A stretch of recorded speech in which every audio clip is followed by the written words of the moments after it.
Welcome back to math and English educational academy. আজকে বন্ধুরা class 10-এর lesson 6 চক্রবৃদ্ধি সুদ ও সমাহার বৃদ্ধি বা হ্রাস এ বিষয়ে মোস্ট ইম্পর্ট্যান্ট কয়েকটা অঙ্ক এ সমাধান করার চেষ্টা করছি, যেগুলো আগামী 2025 সালে মাধ্যমিকের জন্য অত্যন্ত গুরুত্বপূর্ণ এবং সম্ভাব্য প্রশ্ন। যাক, তাহলে সমস্যায় আসা যাক। কোনো মূলধনে 2 বছরের সরল সুদ ও চক্রবৃদ্ধি সুদ যথাক্রমে 840 টাকা এবং 869.40 টাকা হলে মূলধনের পরিমাণ ও বার্ষিক সুদের হার নির্ণয় করো। তাহলে এখানে কী কী বলেছে, যে মূলধন, কোনো মূলধন না, মূলধনটি বলে দেয়নি। 2 বছরের সরল সুদ কত, 840 টাকা, আর চক্রবৃদ্ধি সুদ বলেছে 869.40, মানে 869 টাকা 40 পয়সা। তাহলে মূলধনের পরিমাণ কী কী নির্ণয় করতে বলেছে, একটা মূলধনের পরিমাণ নির্ণয় করতে হবে আর বার্ষিক সুদের হার নির্ণয় করতে হবে। তাহলে কি, তাহলে এখানে কী দেওয়া আছে, যে প্রথমে আমরা এইভাবে সমাধান করতে পারি, 2 বছরের সরল সুদ সমান 840 টাকা।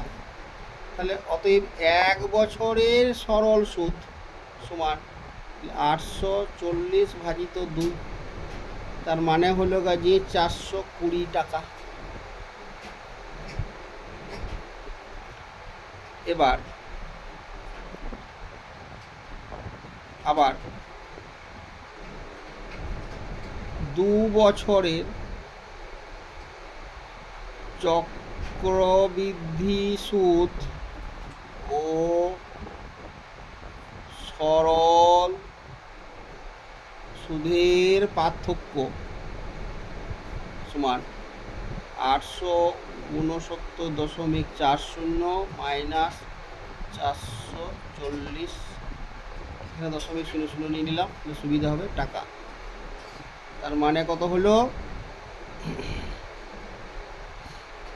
29.40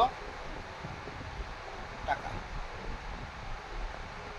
তাহলে শর্তে বা প্রশ্ন অনুযায়ী এই যে 420 টাকা, এই 420 টাকার 1 বছরের সুদ কত টাকা, 1 বছর হয়ে গেছে, তারপরে 1 বছর এই টাকাটা বাড়তি হয়েছে। তাহলে শর্তে 420 টাকার 1 বছরের সুদ সমান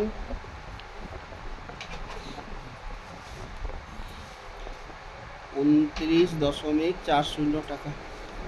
অতএব 1 টাকার 1 বছরের সুদ 29.40 বাই 420 টাকা। অতএব 100 টাকার 1 বছরের সুদ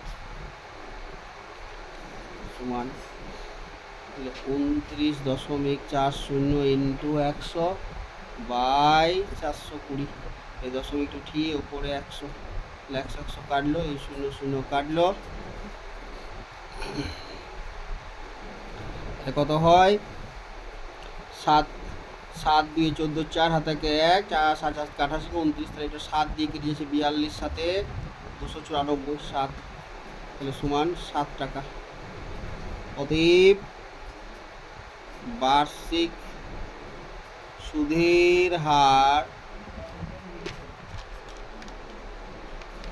7%, এই একটা অ্যান্সার। অতএব নির্ণেয় মূলধন সমান কত হবে, আমরা কি জানি, সুদ ইন্টু 100, তাহলে সুদ ইন্টু 100, সুদের হার ইন্টু সময়। তাহলে পরে সুদ আর বার্ষিক সুদের হার 7%, তাহলে সময় সুদের, তাহলে নির্ণেয় সুদ মূলধন সমান কি, সুদ ইন্টু 100, সুদের হার ইন্টু সময়। তাহলে আমরা কি লিখছি, সুদ কত পেয়েছি না, সুদ হচ্ছে আমার 840 টাকা, সুদ হচ্ছে 840 ইন্টু 100, সুদের হার কত না 7%, আর সময় কত 2 বছর। তাহলে পরে এখান থেকে যদি আমি 2 দিয়ে কাটি তাহলে 4 আর 2 শূন্য, 420, 6 7 42 মানে হচ্ছে 60। তাহলে পরে মূলধন হচ্ছে 60 ইন্টু 100 মানে হচ্ছে 6000 টাকা। তাহলে অ্যান্সার হলো নিম্ন মূলধন হলো 6000 টাকা। তাহলে সমাধান অঙ্কটা বোঝা গেল। তাহলে কি হলো, তাহলে বার্ষিক সুদের হার হলো 7% আর নির্ণয় মূলধন হলো 6000 টাকা।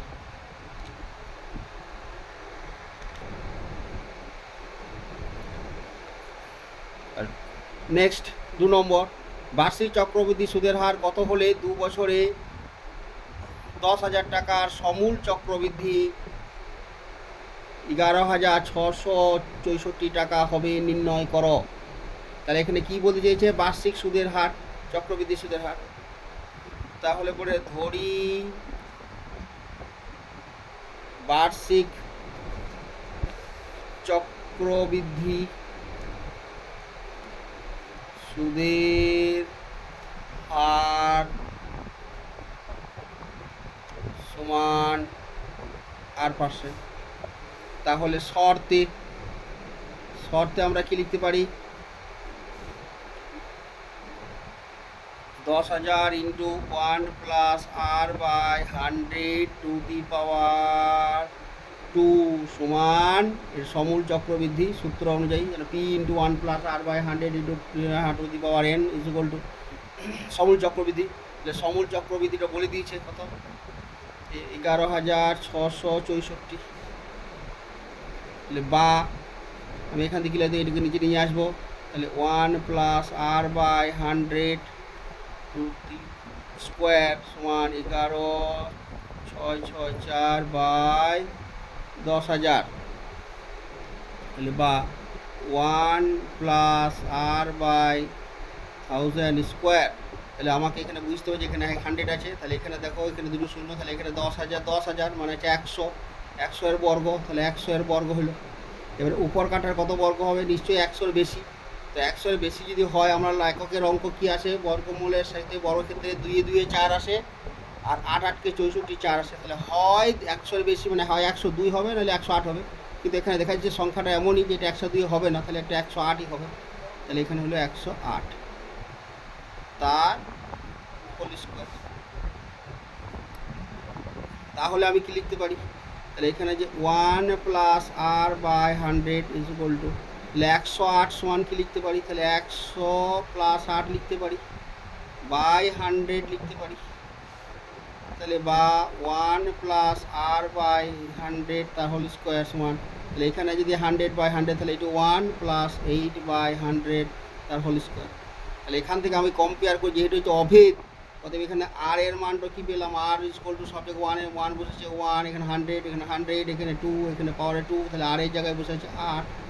তাহলে অতএব আর ইজ ইকুয়াল টু 8।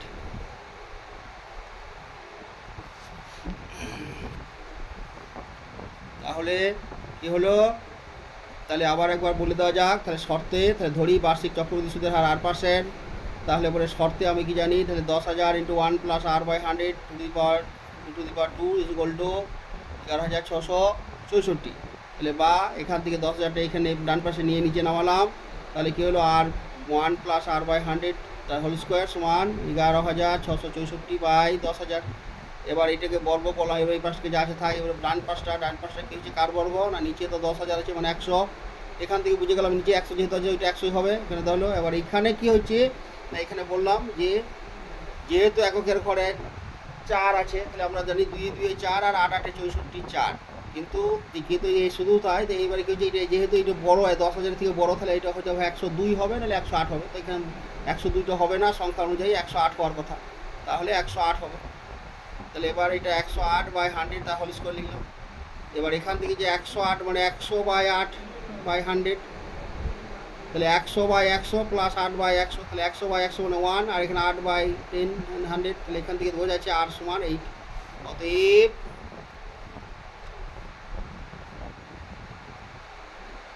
বার্ষিক চক্রবৃদ্ধি সুদের হার 8%। আশা করি তোমরা অঙ্ক দুটি বুঝতে পেরেছ। Thank you.